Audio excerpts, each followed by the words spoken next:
De volta com Boa Tarde Cidadão na Band Natal, chegando em todo o Rio Grande do Norte. E agora vamos falar sobre avoternidade. Eu já ouvi falar de paternidade, licença paternidade, mas licença avoternidade.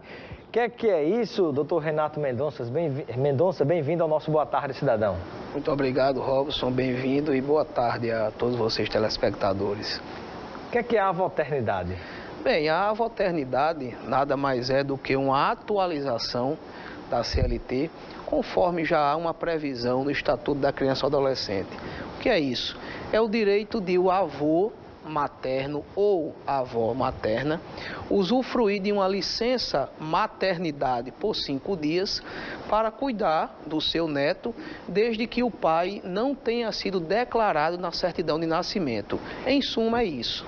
Então só há esse direito para os pais da mãe da Perfeitamente, criança. perfeitamente. Exatamente em razão... que pudesse valer também para os pais do pai da criança, né? Que de repente às vezes acontece da criança, a criança nasceu, o pai por algum motivo ou de responsabilidade ou outra causa acabou não assumindo a criança, mas de repente os avós sentem-se na responsabilidade também de assumir, então, mas mesmo assim ele não tem direito. Pois é, vivemos numa sociedade onde ainda o homem é o provedor, digamos assim, né? Então a lei privilegiou, prestigiou exatamente essa situação da mulher, que ela vai, obviamente, registrar a sua criança quando o pai é não declarado, né? Então, como trata-se, evidentemente, com todo respeito às mulheres, mas de um polo mais frágil, a lei vem exatamente preencher essa lacuna, o que é muito bem-vinda, até mesmo pela modernização das próprias leis trabalhistas. E o que é que está, além dessa questão da licença, o que mais fica dito nesta lei, que é a lei da avoternidade? Resumidamente é isso. A lei veio conferir uma atualização ao artigo 473 da CLT para que a criança tenha um seio propício e completo ao desenvolvimento, gozando de forma primígena da companhia dos avós, que seria aí uma substituição à licença maternidade, para que ela possa, evidentemente, ter o que merece, né? O que é de forma primígena? Forma primígena é a criança já nascer dentro de um lar completo. A lei privilegia isso. Muito bem. E aí eu pergunto, já está em vigor? Ainda não. A partir de quando? Ainda tramita, esse projeto tramita na Câmara dos Deputados, obviamente ainda sofrerá alguns ajustes e muito provavelmente, acredito que esse ano ou até o próximo já entrará em vigor. Muito bem.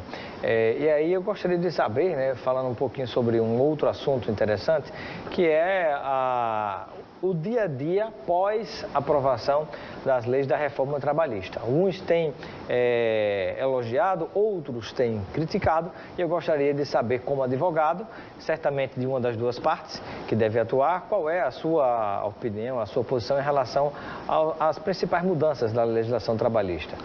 Pois é bastante pertinente essa situação, Robson, porque eu tanto advogo para a classe patronal, que é o empresário, como também para o trabalhador. E o que nós estamos... É uma exceção, porque geralmente você encontra pessoas que advogam só para o lado do trabalhador e outros que advogam só para o lado do empregador. Você advoga para os dois lados? Perfeito, eu advogo para os dois lados, então eu tenho assim uma visão sistêmica do que está acontecendo. Mas, mesmo assim, eu me filio à corrente atual no que diz respeito ao número de desempregos que realmente aumentou, a questão da informalidade no mercado de trabalho, quando a reforma buscava exatamente outra vertente e outras coisas. Então, a crescente redução do número de ajuizamento de reclamações trabalhistas, eu tenho também sentido isso enquanto advogado de trabalhador. Então, o panorama geral é esse. Positivo ou negativo?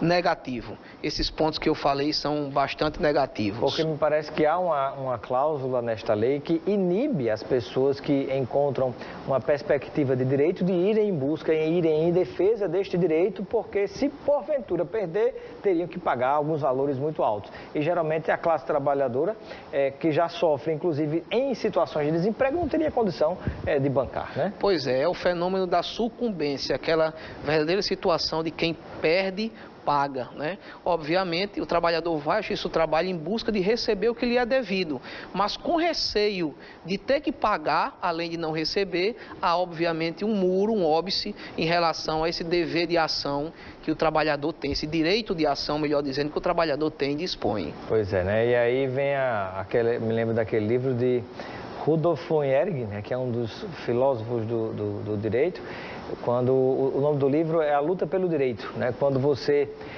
deixa de lutar pelo seu direito, automaticamente você está enfraquecendo um direito que pertence a todos, um direito que pertence à coletividade. Como defensor do socialismo, né, que ele era, então pregava muito isso.